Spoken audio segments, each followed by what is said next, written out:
Hello and welcome to the Finding Her Sparkle podcast. Today we are going to be talking about how you can actually effectively communicate with your partner what is actually going on for you. So what I mean by that is we can get really caught up in the story level of everything, like you did do this or you didn't do that, and this is how it makes me feel. And then when you're trying to communicate that, you might notice that they get defensive, they might put their walls up, they might try and defend themselves. And it basically ends up being this kind of never-ending cycle that we can get stuck in any relationship, but obviously more so people that we live with. And we get stuck in this like defensiveness cycle, this criticism cycle. And I want to talk to you about that today because we did speak about this very briefly 2 episodes ago when we were speaking about how to teach emotional intelligence to your children. And I touched on this very briefly, but I did let you know, of course, this is such a huge topic that I am going to have to do its own episode. So here it is today for you. Now, first of all, let's set the scene. So I want you to think about a moment, and it may be recent, it might be a long time ago, but you are in a disagreement with your partner about something. It started because they forgot to take the bins out and they said that they were going to take the bins out. You have been working and they said they were going to clean and tidy the kitchen or cook dinner, and you get home from work, dinner's not cooked, the kitchen's still messy, and the kids are running around everywhere. Whatever the thing is, imagine that you are back in that argument, that disagreement, that conversation that you're having, and think about how you're feeling there. Like the frustration of walking in that front door and seeing that the kitchen's still dirty, or waking up in the morning and knowing that the garbage truck has already been, but the bins didn't get taken out. Whatever the thing is, put yourself in that situation. How are you feeling? I'm going to assume and guess frustrated, disappointed, annoyed, maybe angry. You're feeling those feelings, and those feelings are being conveyed in a conversation that you are then trying to have with them. It may not be that you're necessarily trying to come across as angry or criticizing, but that is how they are going to take it, and vice versa. Imagine if they were doing the same thing for you and they were like, hey, you said you were going to do this thing and you didn't, or why isn't dinner ready yet when you said it was going to be dinner, when you said it was going to be ready half an hour ago, all of the things. They feel attacked in that moment. And what most people will do when they feel attacked is they will put their walls up or they will get defensive. And the same with you. When you feel like somebody is maybe even insinuating that you haven't done enough today, or something's wrong with something that you've done, you are automatically going to want to defend yourself. Yeah. So no one's actually talking about what's going on underneath that, though. No one's actually getting to the crux of what this conversation is about, rather than you did or didn't do this and now we're in a disagreement. Let's go deeper, because this is going to really help you to create a deeper level of understanding and awareness for yourself, and a stronger emotional intelligence connection for you, which is why I was speaking about it 2 episodes ago. Because yes, we want to be able to teach our children emotional intelligence and teach them all about their feelings and their emotions and why they feel that way and how to communicate that is very important. But you also need to know the same for yourself, right? Because how can you teach something if you don't know it within yourself as well? So let's think about then 2 different levels of awareness, self-awareness and self-understanding first, because everything starts with self. I know that you think it's about the mental load that you're carrying and the invisible load that you're carrying, and something that you thought was easy that your partner was going to do that they didn't, and now you're frustrated. But the reality of that is this is our story level. This is like the he said, she said of anything. It could be something happened at work, something's happening with a family member, something's happening with a friend. It's the story level that we get caught up in, how we describe a situation or a circumstance. We might get caught up in some gossip around it. The story level is what we get stuck in when we think it's about the bins. We think it's about the dirty kitchen. We think it's about that person at work that always turns up 5 minutes late to a meeting, and then everybody's late to their next things after that. Yes, those things have happened. That is the reality of the situation, but that is not the conversation to be having. You can include it in the conversation, but you are going to be able to communicate so much more clearly and concisely when you realize that you have been triggered by the situation and it is bringing up a feeling for you. And when you can get clear on what that feeling is that is underneath, this is where the real conversation lives. This is where the real change happens in the environment, whether it's at work, whether it's at home, whether it's with other family members or a friendship group. This is where the actual change in behavior is going to happen. Say your partner comes to you and said, you didn't do this and now I feel this, and you're already feeling defensive because you're like, hold on a second, I might not have done that today, but I also did this, and this that you didn't do. You're already defensive. You haven't even listened to that second part where they've told you how they feel. So what we then want to do is be able to recognize and understand how we feel first and communicate that first so that somebody else can come from a space of understanding, awareness, and conversational level. They are coming more from a place of empathy and compassion. If your partner came to you and said to you, hey, I'm feeling a bit frustrated.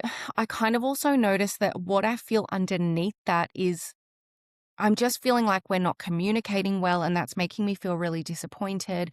I'm not feeling respected because you told me that you were going to do this today and you didn't, and now it's affected my day in this way.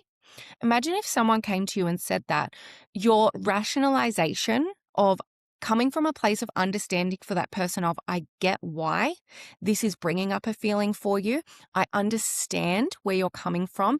You can have that compassion and that empathy because you can also imagine, geez, you know what, if this was me in this situation and roles were reversed, I'd probably be feeling a similar way as well. So this is the feelings level that we want to get to. So this is why, like I said, it's important to have a level of emotional intelligence for yourself so that you can actually constructively communicate that to somebody. You can't tell somebody how you feel if you don't know how you feel. Let's first of all look at why we get stuck in the story level though, why we get stuck in the he said, she said, you did this, you didn't do this. Why do we get stuck there? Because naming that feeling underneath is uncomfortable. You're pushing yourself out of your comfort zone by actually making yourself vulnerable by having a conversation about that. Because a lot of the time our brain's going to jump to worst case scenario. Well, what if they don't care? What if they don't listen? What if I feel like they're defensive and then I'm then on the attack?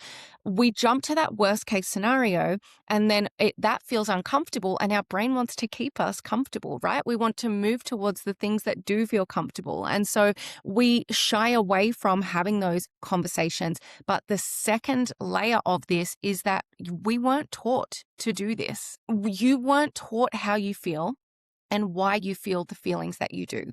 And so it's a relearning process of, hang on a second, what is going on for me here? How do I feel about this? It's not that the bins didn't get taken out. Yes, that's the situation, but how does that make me feel? What's actually going on for me here? Let's go deeper, because when I can explain that and express that, that is what is going to make the biggest difference. So instead of getting stuck in that loop of you always do this or you never do that, and the other person feeling attacked, you get in that criticism defense cycle. No one's getting anywhere when you can express how you're feeling and explain that in a way that the other person can understand. You're both then on that same level of, okay, thank you for letting me know. Thank you for telling me how you feel. I appreciate that. I'm going to try and do better next time. See how it just diffuses the whole situation. So our reframe, let's look at this a little bit differently. Yes, it's about the bins, but it's not about the bins. When you don't take the bins out, I feel like my mental load and the invisible load of everything that I'm already thinking about, it's just like it's not seen or respected by you, because now this is just one more thing that's on my mind when I'm running out of the house with the kids and I see the garbage truck coming down the road and I realize the garbage bins haven't been taken out. I feel like that's an extra thing on my plate then that I have to think about that I already had asked you to do. So I feel a bit frustrated by that, but underneath that, I just feel like my role in the house isn't necessarily being respected at the moment, and that really hurts. How much more beneficial, how much deeper, how much more communicative is that? Instead of, you didn't do this and now I'm angry. Shut off. Both of you shut off, right?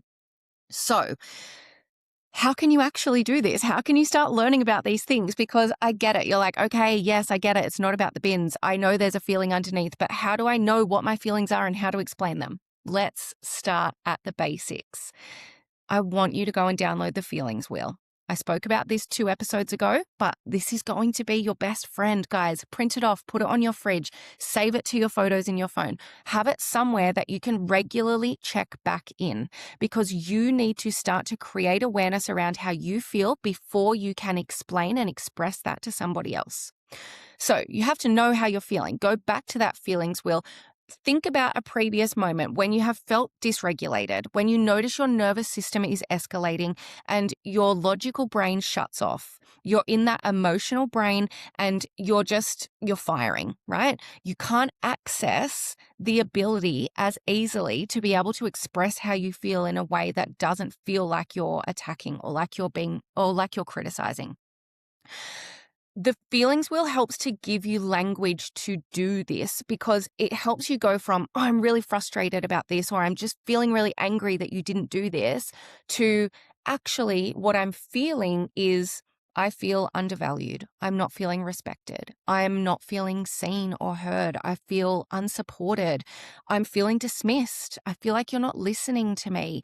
So what we know is anger, frustration, those big feelings, I call them umbrella feelings or blanket feelings, because there is always a feeling underneath anger. So you've got anger as your umbrella.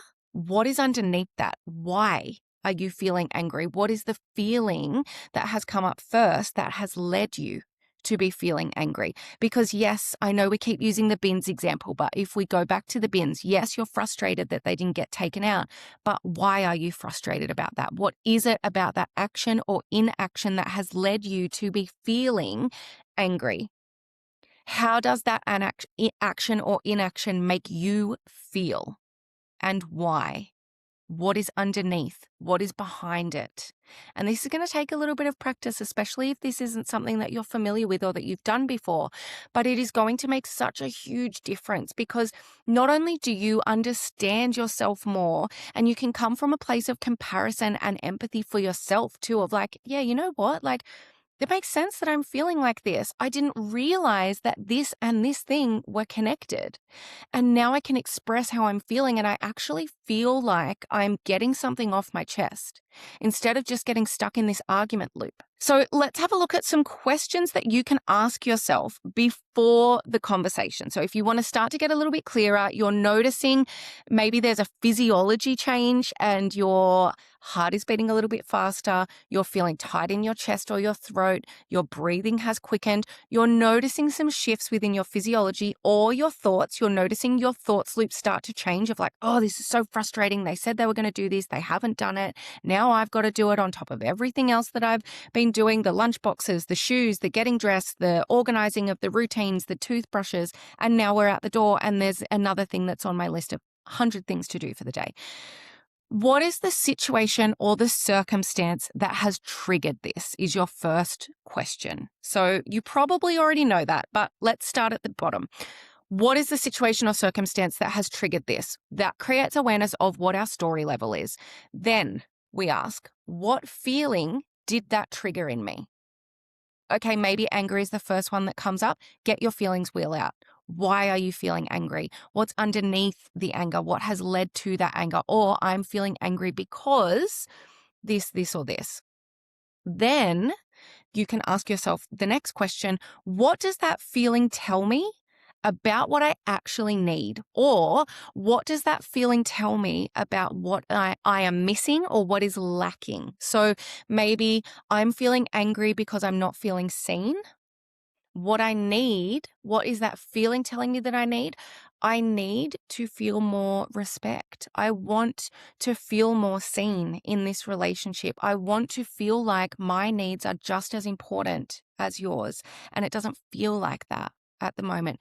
When you're having a conversation about how you feel rather than the situation or the story level, it's so much easier to relay that and for the other person to understand. So those are 3 questions that you can start with. Maybe you do a little journaling, maybe you do a voice note in your phone, maybe you just get your bullet point notes out and you just do 1, 2, 3 and quickly run through that. You will get quicker as you practice in doing this. You'll be more efficient. You'll be able to run through this in your mind without even needing to write it out once you have practiced. Then what we want to think about is, okay, how do I actually go about having this conversation? Because it's all well and good to be able to create this awareness and have this understanding within you. But if you're not taking it to that next step of actually having the conversation, it's still staying stuck in you, right? It's stuck in your chest. It's stuck on your mind. It's things that can then lead to, okay, this is building up and building up and building up. Now I'm feeling resentful. And we know what's going to come after resentment is frustration, anger, disappointment, blow-ups, arguments, all of these types of things, which is not where we want to be heading towards. So we want to think about, okay, how could I constructively have this conversation? How can I communicate in a way that is not just walking in with, you never take the bins out or you forgot to do this again. You come in with, hey, I want to talk to you about something. I've kind of thought about it and I've realized how I feel about this thing. And that's what I want to tell you about, because I think that that's going to make more sense for you. When you do this or when you don't do this, I feel upset. I feel disappointed. I feel really let down. What I actually need, and the reason that this makes me feel like that, is I feel like my needs aren't as important as yours. I feel like I consider you so often in this relationship, but it doesn't feel reciprocated, and that makes me feel really hurt. Whatever these things are, I'm just trying to give some examples, but that's it. You're not placing the blame, you're not attacking, you're just communicating your feeling, what is happening for you, why that is coming up, and what you feel like you need. Because also remember, your partner or this other person, they're not a mind reader. They may not know. You need to let them know what you need or what it would look like next time if you guys were to do it differently. Because to just go like 3/4 of the way, it's like, okay, I've got my feelings, Will. I know how I feel. I understand that. I'm going to let them know that. If you can't give that direction, which is our last step, then things can still get lost because they're like, okay, cool. Thank you so much for letting me know. Okay, in your mind, you're like, great, they're going to do that thing next time. What if they forget again? So maybe it's like, okay, I'd really love it if you could please take the bins out next week. And you know what? If you forget, can you just give me a phone call or send me a message and just say, hey, I'm so sorry. I know that this is how this thing makes you feel. And I'm so sorry, but I was so busy yesterday. I totally forgot. Imagine if you got that text message before you walk outside in the morning and see that garbage truck coming down the road and realize the bins haven't been taken out. So it opens up the door for more open and honest and vulnerable communication from both sides as well, because we need to remember nobody's perfect. You're not perfect. I'm not perfect. Your partner's not perfect. Things are going to happen. Mistakes are going to be made. We're human. But when we can create that understanding for where somebody else is coming from and we can communicate that in a way together, that creates that sense of we're on an equal playing field, right? It's not I've done all of these things and you haven't done these things, or the other person is thinking exactly the same thing. You guys both have separate lives and separate things that you do inside and outside of the house. And those things for each person. And when you think about for everybody really in the world, everybody feels busy. Everybody feels like they've got a lot of stuff going on, right? I don't know of anybody that I can think of off the top of my head that would say, I have so much spare time. I just have so much spare time. Tell me what you need to get done today and I'll do it for you, even if it takes 3 or 4 hours. Right? Like we're all busy. We all have things going on. But so what that means is just like you can get caught up in your stuff, your partner can get caught up in their stuff as well. Sometimes it's actually not about you. And I know that that can be a little bit of a bitter pill to swallow sometimes, but it's also really freeing and really refreshing to realize that of like, you know what, if I'm feeling really busy and stressed and overwhelmed, and I sometimes forget things or get really flustered and overstimulated when I feel like that, maybe the same is going on for my partner. Maybe they were feeling really busy and overwhelmed and overstimulated and they just forgot about the bins. And I know that that hurts my feelings. But when I can see that from, again, that level playing field and that balanced perspective, it means that we're communicating equally. We're feeling like we're a team. We're not against each other. We're not criticizing. We're not getting defensive. Our ego is not getting in the way. We're not putting each other down, calling each other names, being mean to each other. And again, yes, these things are going to happen sometimes, but we know that they're not ideal. And by implementing these tools that we've spoken about in the episode today, it means that those big explosion points are less likely to happen. They will still happen from time to time. But if you think about, okay, maybe in the last 6 months, those big explosion points or those really big disagreements have maybe been once a month, for example. Okay, maybe we can reduce that and maybe we go to every second month, every third month, once every 6 months, because you're both starting to have self-awareness. How do I feel? How does this make me feel? How has this affected me? How could I talk about that? How could I let somebody else know that so they understand as well? And how can I also understand what's happening for them? Because if I'm feeling stressed and overwhelmed in our house, maybe they're feeling like that too. And how can we work together? I know it's not an ideal world, but hopefully some of these tips have helped you and you can see why this feels so hard, but also why it could be so worth it. I know we mentioned it earlier, but this takes vulnerability. It takes pushing yourself out of your comfort zone. And especially if you have a partner that doesn't have a lot of deep emotional intelligence, this is something that's going to be work for them as well. This really requires you to know you and to understand what is underneath the things, to get familiar with, okay, what are my triggers? What is the emotional intelligence work that I've done? What do I already know about myself? When are the moments that I do feel triggered and what's going on for me there? What does make me feel overstimulated? How could I reduce that? But the more that we talk about this with our children, with our partner, with ourselves, the more natural this becomes. The more practice that we have, the better that we get at doing it. You're not just having a better argument or an improved conversation. You are building a deeper connection and relationship, whether that's to your partner, your friends, your family members, your children. Remember that this is hard because nobody has taught you this.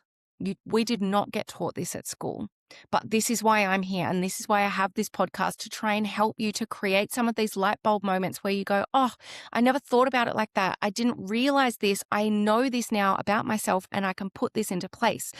We were taught to stay strong. We weren't taught about how to recognize what we feel, why we feel that way, push through, don't be noisy, don't make a fuss, stay quiet, be a good girl, all of the things.